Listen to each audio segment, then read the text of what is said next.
Welcome to the quick hitter version of the Mike Wise Show from Pure Hoops Media. Our featured conversation this week is with my producer, Bruce Bernstein. And I got to say, Bruce, I like the Nuggets winning it all. Am I crazy? Yeah, you're crazy. Let's get some predictions here. MVP, who's your MVP preseason? Going into the season, there are two guys that I'm kind of going back and forth on, and I will make a decision, but I'm thinking Luka Doncic. I'm thinking Nikola Jokic. I think it's going to be one of those two guys, and I'm leaning Luka because I'm thinking that guy could average a triple-double this year, and the Mavericks could work their way up into the top four. And if those two things happen, I think Luka is going to get a lot of support. What do you think? Wow. You're going all Euro MVP on me. That's a trip. I can't even. When was the last time has a European player ever, other than Dirk Nowitzki, has a European player ever won MVP? I don't know. Certainly not an Eastern European player, of which. Well, Doncic is Slovenian. So he's Eastern Europe. Yeah. So that'd be a first. Yeah. How about you? Who are you thinking? Have you thought about that one? I know it's predictable, but I think LeBron just takes care of his body so well. I wouldn't be surprised if LeBron won another MVP this year. I just think, if there's not too much load management on his body, and he actually gets some minutes, I can see LeBron doing it again. I mean, I think, let's put it this way: his window to win it all, to win another couple championships, is like 2-3 years now. His window for MVP is probably 2 years. So I think he's going to get one the next 1 or 2 years. And I think before these guys get better, like before Doncic just takes over the league, before Jokic just takes over the league, Jokic just takes over. This is it right now. I just thought of another European who has won the MVP. The Greek Freak. Oh, yeah. I guess, yeah, you're right. But I mean, I didn't think of that right away, but Yeah, Mediterranean. Greece is in Europe last time I checked. Yeah. Your coach of the year. I'm feeling Monty Williams in Phoenix. Wow. Because I feel Phoenix they showed us something in the bubble when they went 8-0. And again, they don't have to finish in the top 3 for Monty Williams to get a lot of Coach of the Year love. I think if they could somehow or another get 6 or higher, which is reasonable for that team, I would say Monty is my choice for Coach of the Year. How about you? I know it's going to be a homer pick because I love the guy, and he almost came on the program, but he was not able to join us because his family was in town. Stan Van Gundy in New Orleans. I like Zion. I like the fact that Redick is a shooter. Most people are saying 38 wins, between 38 and 42 wins. The line in Vegas is over is 33.5. The under is 36.5. So my gut is, I think they win 40 games and they get like a last playoff spot. And I think Stan Van Gundy gets everything he can out of that roster. I would love to see Stan Van Gundy have success down there. I mean, we're both fans of Stan, as well as his brother, Jeff. Another guy that I'm thinking could be in the hunt, and he's sort of in the same boat as Luka Doncic, and that's Rick Carlisle, who has been on our show in the past. Rick is, again, if that team cracks the top 4, he's going to get some love. But I'm really feeling Monty Williams. I mean, I'm not a betting man, so I'm not going to be calling up anybody to put money on this. But I feel really strongly about that one. So we'll see. Okay. All right. I covered Monty Williams with the Knicks. It would be cool if he won a Coach of the Year award, and especially his personal story about losing his wife and just in a car accident in Oklahoma. It would just be an incredible, and redemption isn't the word, but just a professional validation that would really tell you about, it would bring more light to the story and the guy he is. I think it'd be great. There are a few people that are more loved around the league than Monty Williams. You're right. And not only that, but Avery Johnson, the great coach, who many Yeah. people have tried to imitate his voice. Avery Johnson said the only Avery Johnson impression that he thinks is worth a shit is when Monty Williams would do his Avery Johnson impression. Oh, that's great. Yeah. Let me ask you one. Who are you thinking for rookie of the year? Oh boy, it's a tough one.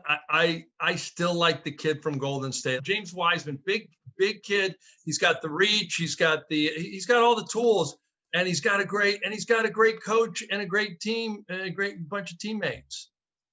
I think a lot of times the rookie of the year, because generally the high picks go to teams with poor records, usually it feels like it's going to be a guy who puts up numbers for a mediocre to poor team. And Yeah. so Oh, I for can see that, Obi Top. I can see Obi Toppin. Obi Toppin, but I'm picking LaMelo Ball, believe it or not, in Charlotte. Woo! Playing with Gordon Hayward, playing with some of those young guys, he's going to have the ball in his hands a lot.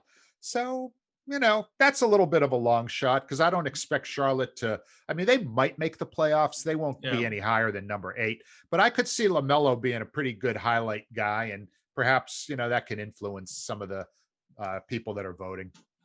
All right, give me your Eastern Conference finalist, your Western Conference finalist, and your NBA champion.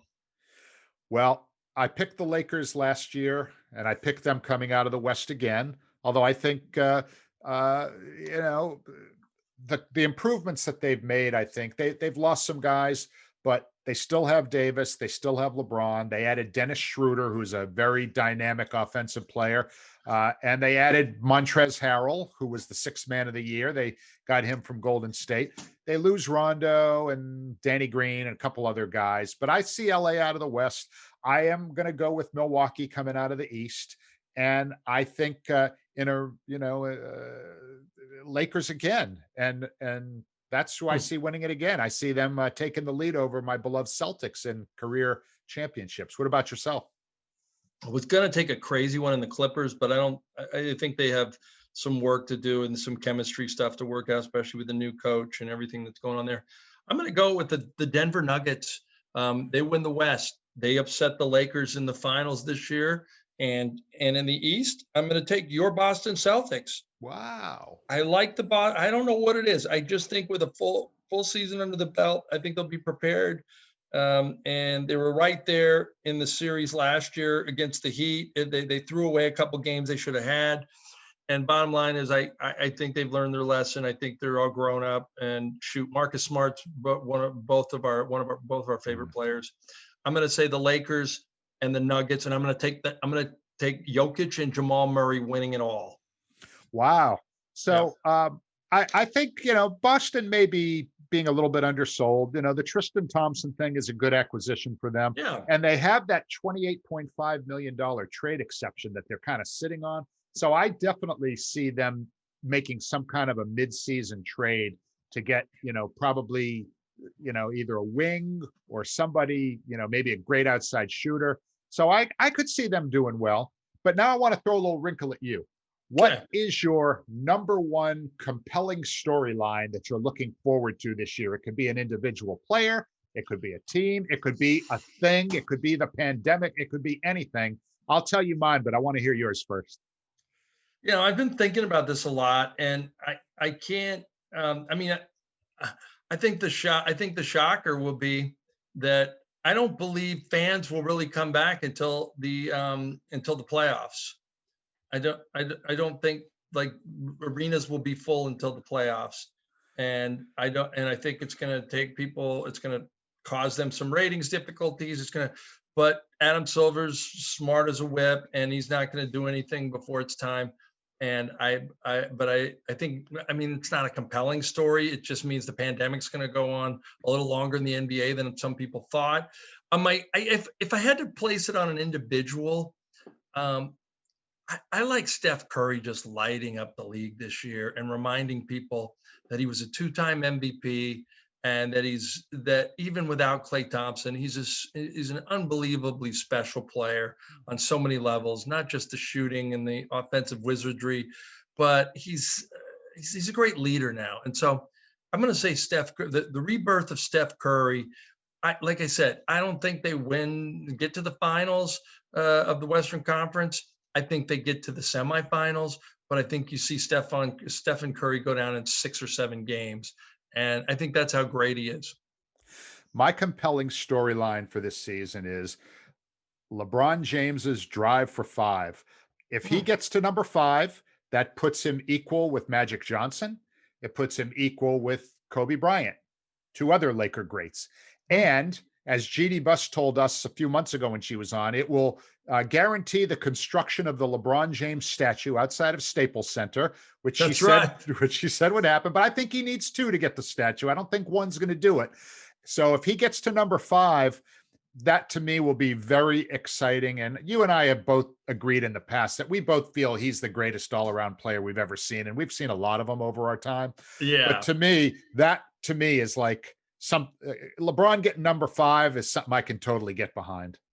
Yeah, I'm with you completely. I think that it would I don't know if, what do you say? I don't know if people will ever give him his due, even if he gets 6.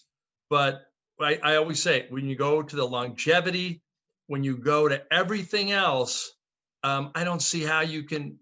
I just don't see how you can discount the fact that he is the greatest player of not just his generation but all time. He's gonna get Kareem's all-time scoring record. He's gonna get that. He's been the alpha on every player, on every team he's been on. He's been the alpha champion. Scottie Pippen, Michael never won a championship without Scottie Pippen. Now, LeBron has already had 3 second bananas that he's won with Kyrie Irving, Dwayne Wade, and Chris Bosh, for that matter, and Anthony Davis. I mean, he's kind of like Tom Brady. He can do it. It doesn't matter what receiver you give him, he's going to find a way to win. And so I don't know. It's not that I'm discounting Michael Jordan. I just look at the years and everything else. And, would I like a couple more LeBron last minute highlights to cement it? Sure. But it's not going to change my mind about everything. I mean, it's just. I've said this on a number of occasions. If Dr. James Naismith, when he invented basketball, if he said, I'm going to go into the laboratory and I'm going to create the ideal basketball player, it would come out looking a whole lot like LeBron James. He can do a little of everything. He's a wonderful teammate. He wants his teammates to succeed. He doesn't act like they're his supporting cast. He acts like they're his teammates. Okay. Yep. And we both are great admirers of all the work that he does in society, off the court, to help people, to be a difference maker in life. Okay. Now, again, you can sort of put that to the side, but to me, that's just part of the package of this incredible human being, this incredible basketball player, this incredible man. And I want him to get number 5. Although if they're playing Boston in the finals, but I will respect him regardless of if my team were to be, vanquished by his. If you'd like to hear more of our season preview, check out the full version of the Mike Wise Show from Pure Hoops Media. You can also see the video version of the Mike Wise Quick Hitter on the Pure Hoops Media YouTube channel.